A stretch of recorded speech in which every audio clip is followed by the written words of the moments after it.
찬송가 436장으로 찬송하겠습니다. 436장 찬송입니다.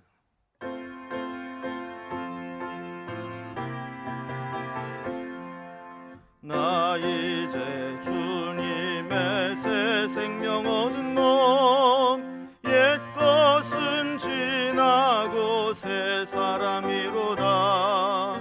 그 생명 내 맘에 강같이 흐르고 그 사랑 내게서 해같이 빛난다. 영생을 누리며 주 안에 살리라. 오늘도 내일도 주 함께 살리라. 주 안에 감추인 새 생명 얻으니 이전에 줬던 것 이제는 값없다. 하늘의 은혜와 평화를 맛보니 찬송과 기도로 주 함께 살리라.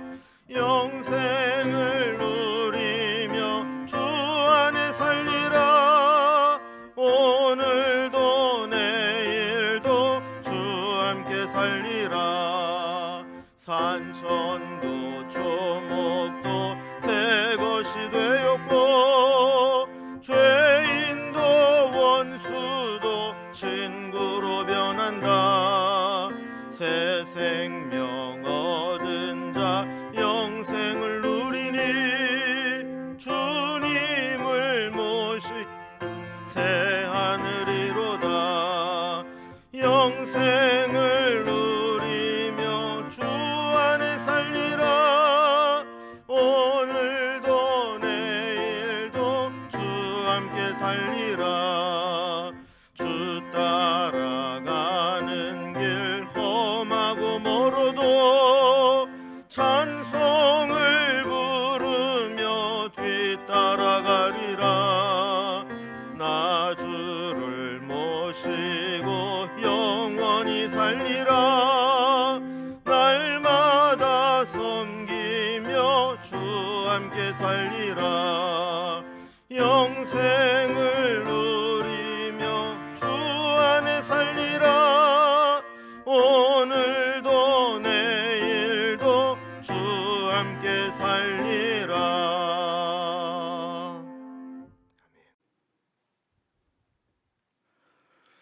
오늘 함께 보실 하나님 말씀은 구약성경 출애굽기 30장 17절에서 38절까지 말씀입니다. 출애굽기 30장 17절에서 마지막 절까지 구약성경 129면에 있습니다. 말씀을 제가 봉독하겠습니다. 여호와께서 모세에게 말씀하여 이르시되 너는 물두멍을 노스로 만들고 그 받침도 노스로 만들어 씻게 하되 그것을 회막과 제단 사이에 두고 그 속에 물을 담으라. 아론과 그의 아들들이 그 두멍에서 수족을 씻되 그들이 회막에 들어갈 때에 물로 씻어 죽기를 면할 것이요 제단에 가까이 가서 그 직분을 행하여 여호와 앞에 화제를 사를 때에도 그리할지니라. 이와 같이 그들이 그 수족을 씻어 죽기를 면할지니 이는 그와 그의 자손이 대대로 영원히 지킬 규례니라. 여호와께서 모세에게 또 말씀하여 이르시되 너는 상등 향품을 가지고 액체 모략 500세겔과 그 반수에 향기로운 육개 250세겔과 향기로운 창포 250세겔과 계피 500세겔을 성소의 세겔로 하고 감람기름 한 흰을 가지고 그것으로 거룩한 관유를 만들되 향을 제조하는 법대로 향기름을 만들지니 그것이 거룩한 관유가 될지라. 너는 그것을 회막과 증거궤에 바르고 상과 그 모든 기구이며 등잔대와 그 기구이며 분향단과 및 번제단과 그 모든 기구와 물두멍과 그 받침에 발라 그것들을 지극히 거룩한 것으로 구별하라. 이것에 접촉하는 것은 모두 거룩하리라. 너는 아론과 그의 아들들에게 기름을 발라 그들을 거룩하게 하고 그들이 내게 제사장 직분을 행하게 하고 이스라엘 자손에게 말하여 이르기를 이것은 너희 대대로 내게 거룩한 관윤이 사람의 몸에 붙지 말며 이 방법대로 이와 같은 것을 만들지 말라. 이는 거룩하니 너희는 거룩히 여기라. 이와 같은 것을 만드는 모든 자와 이것을 타인에게 붓는 모든 자는 그 백성 중에 끊어지리라 하라. 여호와께서 모세에게 이르시되 너는 소합향과 나감향과 풍자향의 향품을 가져다가 그 향품을 유향에 섞되 각기 같은 분량으로 하고 그것으로 향을 만들되 향 만드는 법대로 만들고 그것에 소금을 쳐서 성결하게 하고 그 향 얼마를 곱게 찌어 내가 너와 만날 회막안 증거궤 앞에 두라. 이 향은 너희에게 지극히 거룩하니라.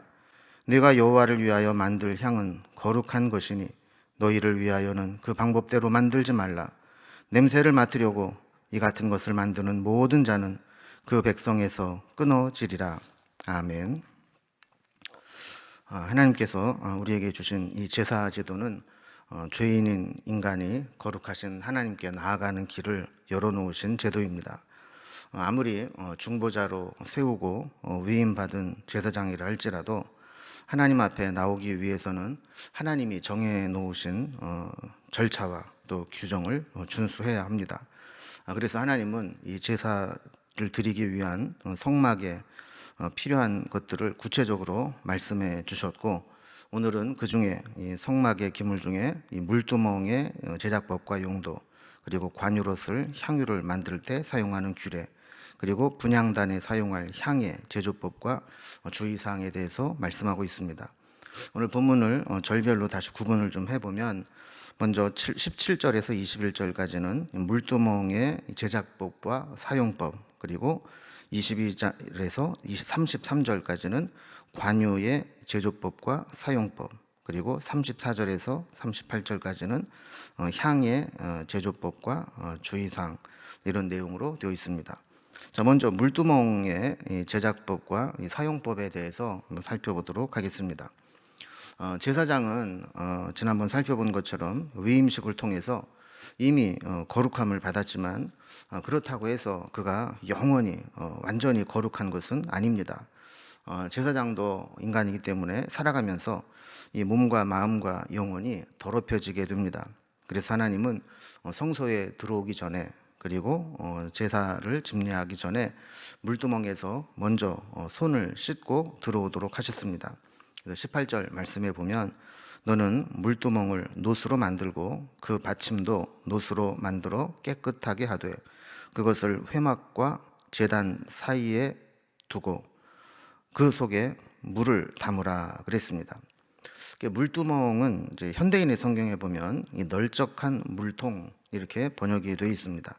그러니까 대야 같은 모양으로 물을 담을 수 있는 큰 물통을 의미하는 것이죠. 그러니까 규격이 없기 때문에 여기 정확히 크기가 얼마 정도 될지는 모르지만 19절에 있는 말씀대로 제사장들이 성막에 들어가기 전에 모여서 수족을 손과 발을 씻을 용도에 맞게 쓰였기 때문에 아마 지금 그림에 나가는 그런 정도의 규격이 되지 않을까 하는 생각을 하게 됩니다. 이 물두멍의 이 재질은 노수로 만들도록 했고 이 물두멍이 놓이는 위치는 회막과 제단 사이다 그랬습니다. 그러니까 번제단을 지나서 성막의 성소에 들어가기 전에 그 중간에 위치하고 있는 것이죠. 그래서 이 모양은 이 물두멍을 만들고 또 그것이 이제 대야처럼 밑에가 둥글게 되어 있기 때문에 그것을 받칠 이 받침까지도 함께 만들도록 했습니다. 한 가지 재밌는 거는 출애굽기 38장 8절에 보면 이 물두멍을 이제 만들고 난 후에 내용이 기록되어 있는데 그가 노수로 물두멍을 만들고 그 받침도 노수로 하였으니 곧 회막문에서 수종드는 여인들의 거울로 만들었더라 그랬습니다. 그러니까 옛날에는 뭐 유리나 유리의 뒤에 약품을 발라서 거울로 만드는 것이 없었기 때문에 이 놋 같은 것들을 반짝반짝하게 만들어서 이게 거울로 사용을 했었죠. 그러니까 성전에서 회막에서 수종드는 여인들이 자신의 아름다움, 외적인 아름다움과 또 자신의 모습을 이제 정결하게 살피던 이 놋 거울이 녹아져서 하나님 앞에 거룩함을 입도록 하는 이 물두멍을 재탄생시키게 된 것입니다. 20절 말씀에 보면 그들이 회막에 들어갈 때에 물로 씻어 죽기를 면할 것이요 제단에 가까이 가서 그 직분을 행하여 여호와 앞에 화제를 살을 때에도 그리할지니라 그랬습니다. 그러니까 하나님은 비록 제사장이라 할지라도 거룩함을 훼손당한 상태에서 하나님 앞에 나오는 것을 용납지 않으셨습니다. 그래서 회막에 들어갈 때에도 그리고 제단에 가서 화제 제사를 집례할 때에도 먼저 물두멍에 가서 씻고 죽음을 면하라 이렇게 경고하듯 말씀하고 있죠. 나중에 보면 이 제사장의 위임식이나 또 대속죄일에도 그들을 물두멍에 있는 물로 목욕을 하도록 했습니다. 21절에 보면 이와 같이 그들이 그 수족을 씻어 죽기를 면할지니 이는 그와 그의 자손이 대대로 영원히 지킬 규례니라. 이렇게 이 물두멍에서 반드시 씻고 하나님께로 나올 것을 반복해서 경고하듯이 말씀하고 있습니다. 우리도 마찬가지입니다. 우리 예수님의 대속의 피를 믿는 믿음으로 우리는 죄사함을 받아서 우리 하나님 앞에 설 수 있게 되었지만 매일 알게 모르게 또 우리의 의도적으로 또 부지 중에 여러 가지 짓는 이 죄에 대해서는 손발을 씻듯이 회개하며 돌이켜야 합니다. 마치 예수님께서 베드로에게 말씀하시면 세족식을 거행하시면서 이미 목욕한 자는 또 목욕할 필요가 없지만 그 발은 씻어야 된다 말씀한 것처럼 우리에게도 예수의 보혈의 능력으로 우리의 원죄가 다 해결이 되었지만 또 그 이후에 짓는 죄에 대해서는 하나님께 회개하고 또 정결케 하며 나아가야 된다는 겁니다. 씻는 것은 이제 손과 발을 씻게 되지만 이 정결 예식을 통해서 제사장들은 그들의 죄를 하나님 앞에 죄 씻음을 받는 그런 마음의 고백으로 회개하는 심정으로 그렇게 죄를 씻었을 겁니다. 이제 두 번째 오늘 살펴볼 것은 관유의 제조법과 사용법입니다. 관유는 우리 지난번에도 한번 살펴봤죠. 이 관유는 어노인팅 오일이라고 부릅니다. 그래서 향료를 넣어서 제사장 위임식이나 또 성전 기물에 부어서 흘러내리게 해서 거룩하게 구별하는 기름을 관유라 이렇게 부릅니다. 관자가 물될 관자를 쓴다 그랬죠. 자, 먼저 이 관유를 만드는 재료를 소개합니다. 23절과 24절을 보면 너는 상등 향품을 가지되 액체모략 500세겔과 그 반수의 향기로운 육개 250세겔과 향기로운 창포 250세겔과 계피 500세겔을 성소의 세겔로 하고 감람기름 한 흰을 가지고 그랬습니다. 이것을 이제 현대의 계량 단위로 환산을 하면 모략 한 6kg, 육개 3kg, 창포 3kg, 계피 6kg를 감람유 3.6리터에 첨가하도록 한 것입니다. 이런 이제 재료들이 어떤 것은 우리가 알 수 있는 것들이고 또 어떤 것들은 지금 우리는 잘 알 수 없는 것들이지만 매우 값지고 귀하고 향기 나는 것들임을 알 수 있습니다. 그 중에서도 최상품, 최상급으로 이 모략, 육개, 창포, 계피, 감람유, 올리브유로 만들도록 했습니다. 성경에는 방법에 대해서 어떤 구체적인 기록은 없지만 25절에 보면 그것으로 거룩한 관유를 만들되 향을 제조하는 법대로 향 기름을 만들지니 그것이 거룩한 관유가 될지라 이렇게 말씀한 것으로 보아서 당시에 어떤 통용되는 이 향유 제조법이 있었던 것 같습니다. 그래서 그 방법대로 하나님이 정해주신 재료들을 선별해서 관유를 만들라 그랬습니다. 자, 그리고 이제 관유를 어디에 사용하는지 26절 이하에 보면 그 사용처에 대해서 기록을 하는데 26절에서 29절까지 보면 이렇게 말씀합니다. 너는 그것을 회막과 증거궤에 바르고 상과 그 모든 기구이며 등잔대와 그 기구이며 분향단과 및 번제단과 그 모든 기구와 물두멍과 그 받침에 발라 그것들을 지극히 거룩한 것으로 구별하라. 이것에 접촉하는 것은 모두 거룩하리라 그랬습니다. 이거 보면 이제 회막, 증거궤, 상과 모든 기구, 등잔대와 그 기구, 분향단, 번제단, 그 모든 기구, 그리고 물두멍. 그러니까 성막 전체와 또 성막 안에 비치된 모든 하나님을 섬기는 이 기구들, 비품들의 구석구석 관유를 발라서 구별하도록 한 것입니다. 이거는 우리의 삶 속에서도 주일날 예배 드리는 것만 거룩한 것이 아니고 우리의 모든 삶의 현장에서 다 하나님 앞에 이런 관유를 부어서 거룩하게 구별하는 삶을 살아야 된다라는 교훈을 줍니다. 또한 30절에 보면 너는 아론과 그의 아들들에게 기름을 발라 그들을 거룩하게 하고 그들이 내게 제사장 직분을 행하게 하고 그랬습니다. 그러니까 성막과 거기에 있는 모든 기구들을 다 기름으로 바를 뿐만 아니라 아론과 그의 아들들, 그러니까 대제사장과 이 제사장들에게도 기름을 발라서 거룩하게 구별한 후에 직분을 행하도록 그렇게 했습니다.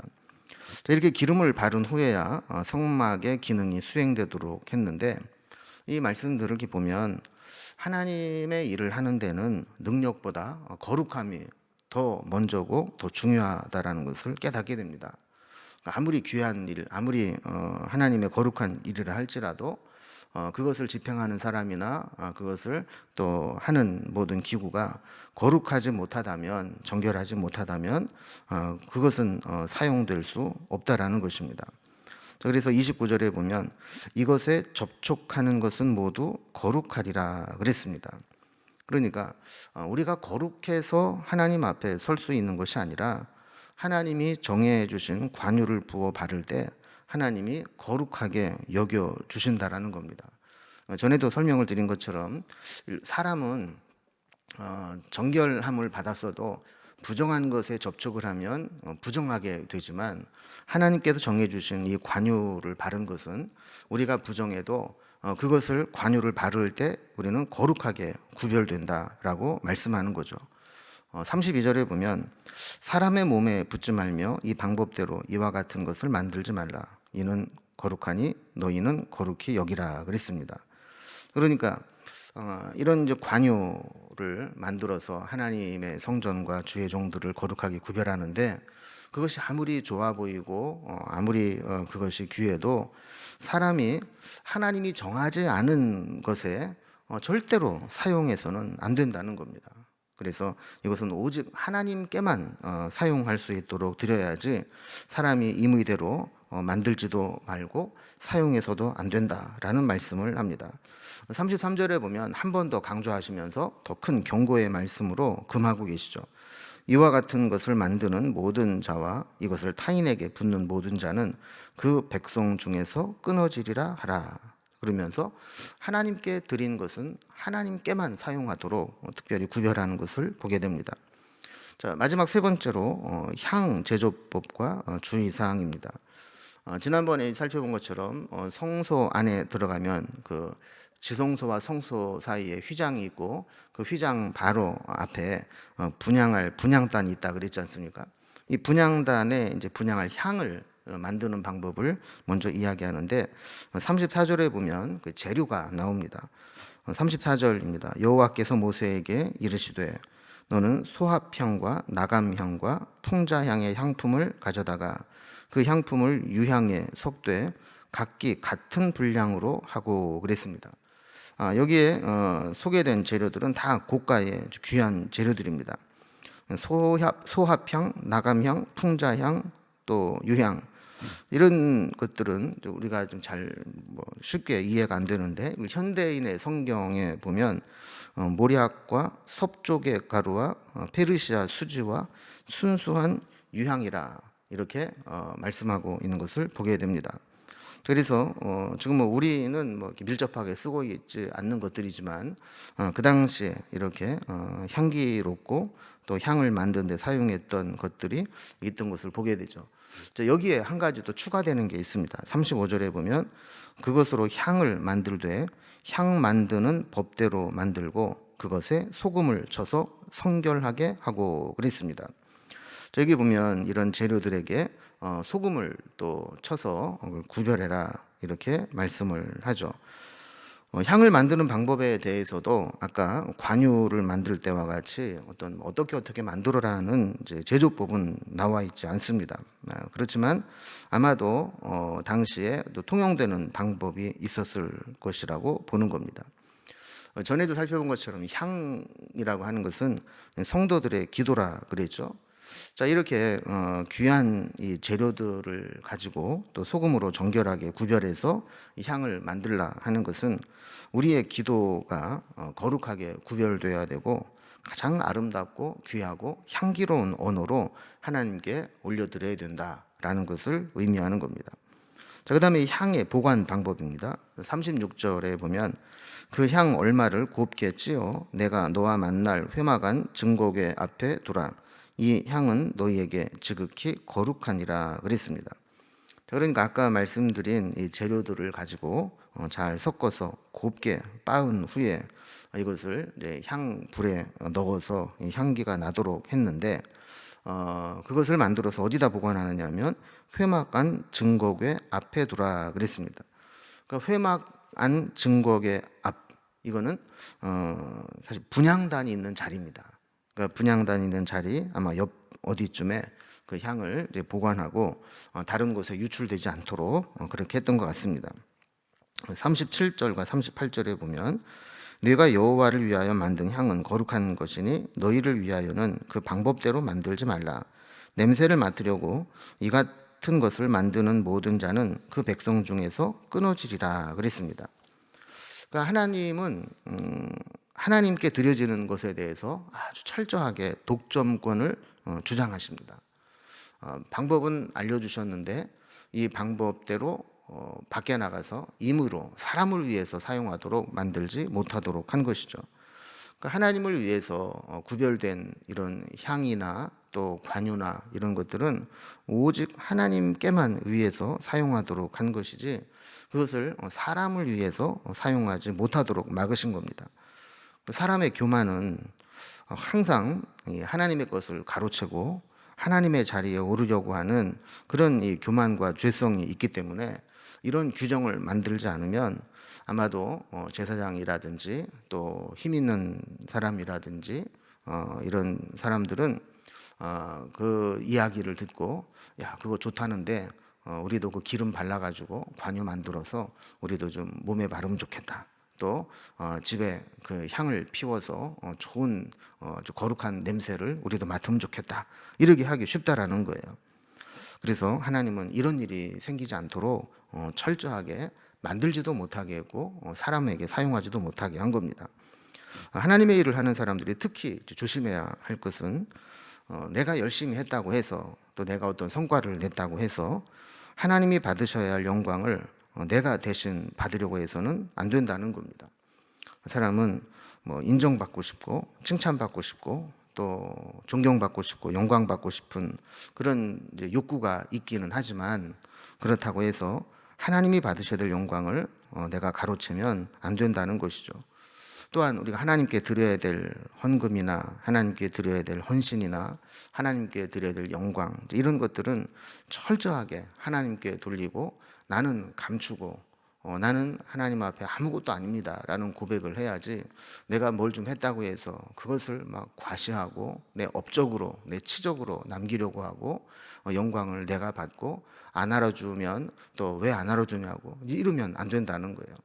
우리 모든 영광은 하나님께만 돌리고 오직 하나님만 드러나고 오직 하나님께만 우리의 모든 것들이 사용되고 드려지는 그 삶을 하나님은 살도록 우리에게 말씀하시는 겁니다. 자, 오늘도 우리에게 주신 그 말씀들을 기억하면서 물두멍에서 늘 우리를 매일매일 하나님 앞에 설 때마다 정결케 하는 그런 모습을 가져야 될 것이고 또 관유를 발라서 거룩하게 하는 것처럼 우리도 성령의 기름 부름으로 또 성령의 임하심으로 늘 우리 자신을 정결케 해야 될 것이고, 또 향을 또 피워서 하나님 앞에 가장 향기 나는 아름다운 언어로 우리의 입술의 고백으로 기도를 올려드리는 그런 삶을 매일매일 살아가면서 우리의 삶이 예배가 되고 제사가 되고 영적 제사가 되는 그런 삶이 될 수 있기를 주님의 이름으로 기원합니다. 기도하겠습니다. 하나님 아버지, 오늘도 성전에 있는 그런 기물과 또 그것에 쓰여지는 관유와 또 향을 통해서 우리에게 귀한 교훈을 주시니 감사합니다. 우리가 예수님을 믿고 속죄함을 얻었지만 매 순간마다 우리의 몸으로, 마음으로, 영으로 범죄하는 것들을 늘 새롭게 주님께 나아가기 전에 성결함과 정결함을 얻을 수 있도록 인도하여 주시고, 또한 관유를 부어 거룩하게 구별하듯이 성령의 기름 부으심으로 우리의 삶이 늘 성령님과 동행하며 성령님의 은혜 가운데 구별되는 삶이 되게 하여 주옵소서. 또한 향이 거룩한 향기가 되어 하나님 앞에 가장 귀하고 향기 나는 기도의 제물이 되는 것처럼, 우리도 주님 앞에 드려지는 입술의 열매와 우리의 기도의 열매들이 가장 귀하고 아름답고 향기로운 언어로 영광을 돌리며 살아갈 수 있도록 인도해 주옵소서. 오늘 하루도 살아가는 날 동안 하나님 은혜 가운데 또 성령의 기름 부으심이 충만한 삶을 살아가기를 원하오니 함께하여 주시고, 우리의 연약함과 부족함을 아시는 하나님께서 오늘도 우리를 정결케 하시고 힘 주시고 능력 주셔서 넉넉히 이기며 승리하는 삶을 살아갈 수 있도록 인도해 주옵소서. 우리의 기도 제목을 아시는 하나님께서 우리의 모든 형편을 살피시고 가장 선한 길로 인도하여 주옵소서. 예수님의 이름으로 기도드리옵나이다. 아멘. 각자의 기도 제목들로 자유롭게 기도하시겠습니다.